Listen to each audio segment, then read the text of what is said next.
On dit souvent que la religion donne du sens, de la morale et de l'ordre. Mais rarement on pose la question inverse. Que se passe-t-il quand une idée se place au-dessus de toute critique? La religion n'est pas seulement une croyance personnelle. C'est une architecture mentale. Une manière d'organiser le monde, le bien, le mal, l'autorité, la vérité. Et dès qu'on observe cette architecture sans le vernis du sacré, une chose devient visible. Elle ne repose pas sur la recherche, mais sur l'acceptation. Pas sur le doute, mais sur la soumission. Dans la plupart des religions, la vérité n'est pas quelque chose que l'on découvre. Elle est déjà donnée, écrite, intouchable. À partir de là, la pensée change de nature. On n'essaie plus de comprendre. On essaie de ne pas désobéir. On dit souvent que la religion fonde la morale. Mais l'histoire, la psychologie et la biologie racontent autre chose. Les humains coopèrent, empathisent et construisent des règles bien avant les textes sacrés. La morale naît de la vie en commun, pas de la peur d'une sanction invisible. Le problème apparaît quand le bien n'est plus ce qui réduit la souffrance, mais ce qui respecte la doctrine. À ce moment-là, une action peut devenir cruelle tout en étant considérée comme juste. Il suffit qu'elle soit voulue. C'est ainsi que la violence trouve une justification propre. Pas par la haine, mais par l'obéissance. Ce mécanisme ne s'arrête pas aux conflits ou aux guerres.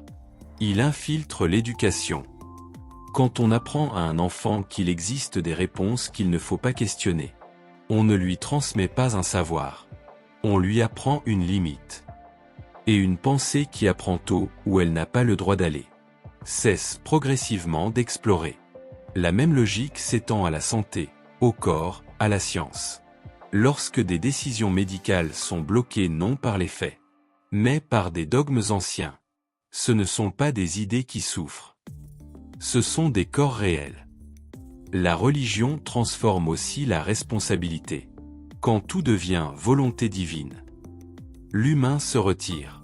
L'action est reportée. La faute est déplacée. Et le monde devient quelque chose que l'on subit, pas quelque chose que l'on corrige. Le plus subtil, c'est l'effet sur l'identité. On apprend très tôt à douter de ses instincts, de ses désirs, de ses pensées. Non parce qu'ils sont nuisibles, mais parce qu'ils ne sont pas autorisés. À long terme, cela produit des individus obéissants, mais rarement libres. La religion se présente souvent comme un refuge. Mais un refuge qui exige le silence, la conformité et la peur. N'est pas un abri. C'est une structure de contrôle. Et le paradoxe, c'est que rien de ce qu'elle promet n'a besoin d'elle pour exister. La compassion n'a pas besoin de dogme. La morale n'a pas besoin de menaces éternelles. Le sens n'a pas besoin d'autorité sacrée. Ce que l'humanité a toujours produit de meilleur est né exactement là où la question était autorisée. La question n'est pas de savoir si la religion est vraie ou fausse. La vraie question est plus inconfortable. Que devient une société quand certaines idées sont protégées du doute?